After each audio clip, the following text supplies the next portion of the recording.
જો ખૂન ગરમ ન થાય તો એ ભારતીય નથી એમ કહેવું પડે એ સ્થિતિ આજે સર્જાઈ છે. પહેલગામની ઘટના હજુ નજર સામેથી ભૂલાતી નથી. પહેલગામની ઘટનામાં અનેક આપણી બેન દીકરીઓએ સિંદૂર ગુમાવ્યા છે, ઉજ્જડ બની ગઈ છે. એ બેન દીકરીઓને પૂછવા ગયા હતા ખરા તમે? એકે વાર પૂછવાનો પ્રયત્ન કર્યો તમે કે બેટા તારા પતિનું જે મર્ડર કર્યું છે ત્રાસવાદીઓએ, તારા ભાઈને જેને મારી નાખ્યો છે, એની સાથે અમે મેચ રમવા જઈએ છીએ, અમને મંજૂરી તો આપો.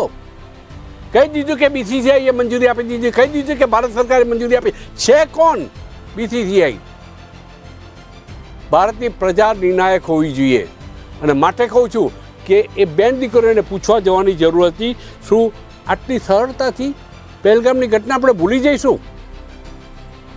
આપણી બેન કે દીકરીનો જો સિંદૂર આ રીતે પૂછાયું હોય તો આ BCCIના આયોજકો કે ભારત સરકારના પ્રતિનિધિઓ ક્રિકેટ જગત સાથે સંકળાયેલા ખેરખાઓ શું મેચ રમવા જાત આવી છે હરકપદુડા થઈને? પ્રસૂતિની પીડા પ્રસૂતા જ જાણે. જેને પોતાનો પતિ, પોતાનો પુત્ર, પોતાનો ભાઈ ગુમાવ્યો છે, એ પહેલગામની પીડાને ક્યારેય ભૂલી શકશે નહીં.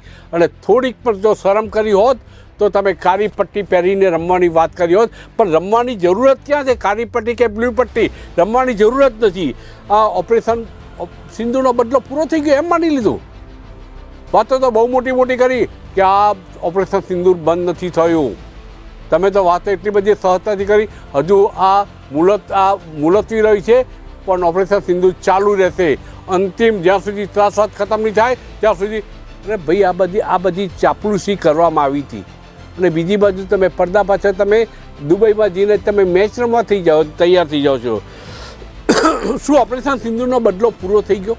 આપણે આપણી જાતને સવાલ પૂછીએ.